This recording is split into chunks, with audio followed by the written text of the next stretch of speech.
রাধে রাধে বন্ধুরা, শুভ সকাল। তোমরা সবাই কেমন আছো? আশা করছি তোমরা সবাই খুব ভালো আছো, আমিও খুব ভালো আছি। তো এখন সকাল 7টা বাজছে। আজকে আমার বরমশাইকে নিয়ে ব্লগ ভিডিও শুরু করলাম। আজকে বিপত্তারিণী মায়ের পুজো, তাই আজকে ঘরের সমস্ত ধোয়া মোছা চলছে। আমি এখানে বাসনগুলো ধুয়ে নিয়েছি আর বোতলগুলোও ধুয়ে নিয়েছি। তার সাথে সাথে রান্নাঘরের গ্যাস, ওভেন, তাওয়া, চাকি, বেলনা, বটিং এই সমস্ত কিছু খুব ভালোভাবে ধুয়ে নিয়েছি। তারপর ডাইনিং টেবিলটাকে একটুখানি মুছে নিচ্ছি। আজকে পুজো, তাই সমস্ত কিছু একটু ভালোভাবে নিয়ম করে করতে হবে। এই নিয়ে দ্বিতীয়বার বিপত্তারিণী মায়ের পুজোর উপাস করছি।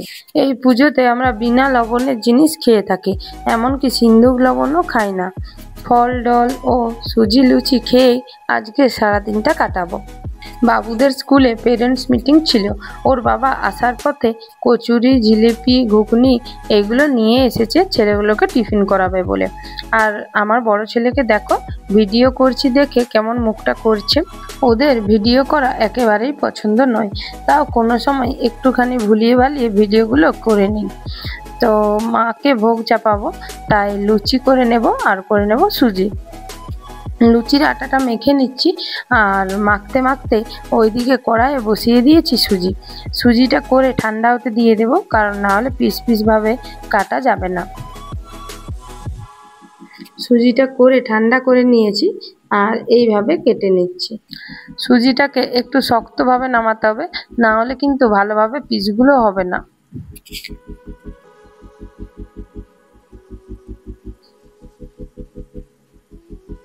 মাকে ভোগ চাপাবো বলে এখন অল্প পরিমাণেই কেটে নিচ্ছি।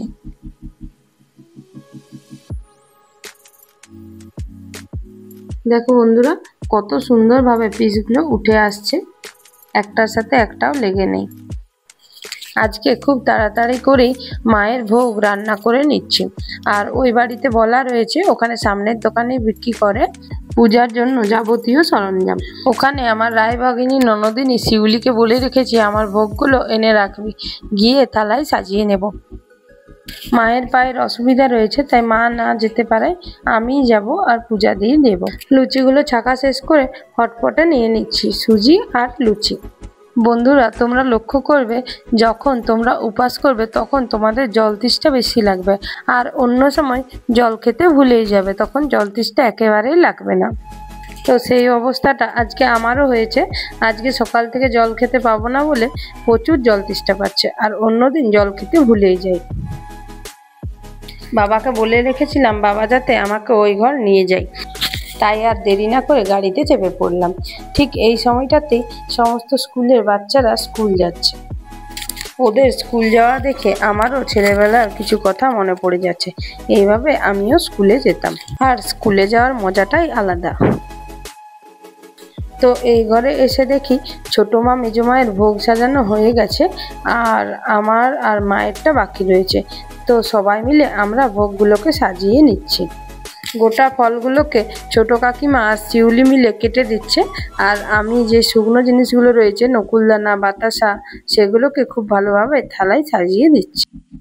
আজকে সকালেই মা বিপত্তারিণী মায়ের মাহাত্ম্য কথা আমাকে শোনাচ্ছিলেন, কিভাবে এই পূজা শুরু হলো, কেন সবাই এই পূজাটাকে অনেক ভক্তি করে করে। এই উপাস খুব ভালোভাবে করলে ছেলে স্বামীকে নাকি মা স্বয়ং রক্ষা করে। কিছু সমস্যার কারণে ওরা ভোগ রান্না করতে পারেনি, তাই আমি লুচি সুজি নিয়ে চলে গেছিলাম। 4টি থালায় খুব সুন্দরভাবে সাজানো হয়ে গেছে। এবার আমরা পূজা দিতে যাওয়ার জন্য বেরিয়ে পড়ব।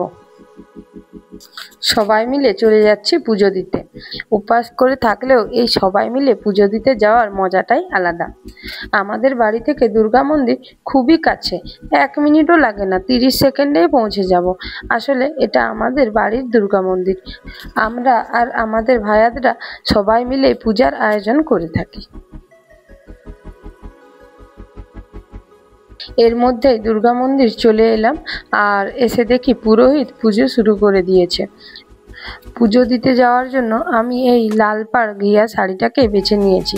এই শাড়িটা পুজো দেওয়ার জন্য সর্বসেরা, এটা শুদ্ধ কাপড়, তাই পরেছি। তো প্রথমে ধূপগুলোকে জ্বেলে নিচ্ছি। এবার মা দুর্গাকে খুব ভালোভাবে দেখিয়ে নেব।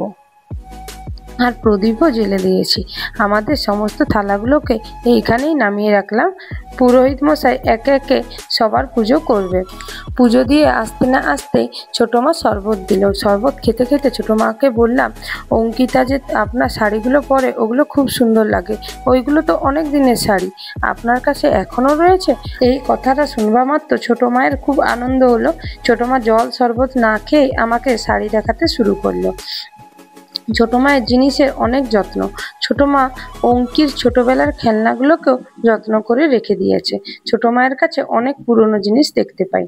ছোটো মায়ের বিয়ের আগের শাড়িও রয়েছে, আর কে কখন কোন শাড়িটা দিয়েছে এগুলোও ছোটো মায়ের মনে রয়েছে। তাই একে একে এবার আমাকে শাড়ি দেখাতে শুরু করলো। এই শাড়িটা ছোটো মাকে বিয়ের প্রথম বছর দিয়েছে, আর প্রথমে যে নীল শাড়িটা দেখালো ওটা দিয়েছে মেজো কাকু। এই যে পেপার সিল্ক শাড়িটা দিয়েছে ছোটো মায়ের বাপের বাড়ি থেকে।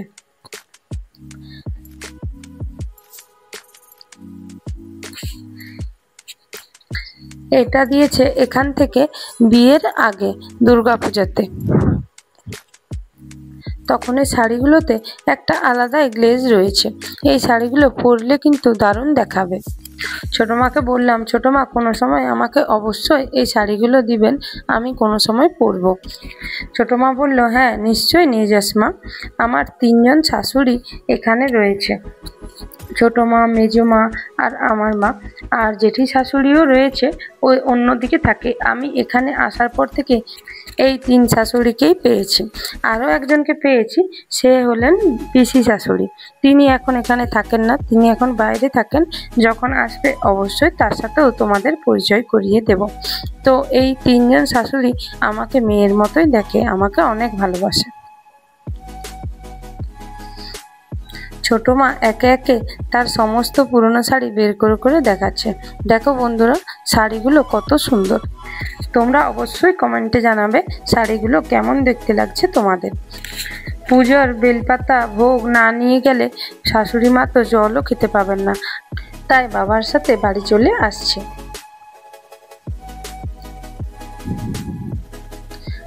সবাইকে টাটা করে দিয়ে বাড়ি চলে এলাম। তারপর খাওয়া দাওয়া করে একটু রেস্ট নিয়ে নিয়েছি। আর বিকেল বিকেল বরমশাই নিয়ে চলে এসেছে এত এত সবজি। এই সবজিগুলোর মধ্যে বিট দেখতে পেয়ে আমি তো খুবই আনন্দিত, কারণ বিট আমাদের শরীরের পক্ষে অনেক উপকারী। আমার বরমশাই সবজি খেতে অনেক ভালোবাসে, তাই অনেক সবজি নিয়ে এসেছে। যেমন নিয়ে এসেছে কাঁচকলা, বরবটি, বিট, টমেটো, পুঁই শাক, কুমড়ো, কচু, লেবু, কাঁচা লঙ্কা, পেঁয়াজ, এগুলো নিয়ে এসেছি।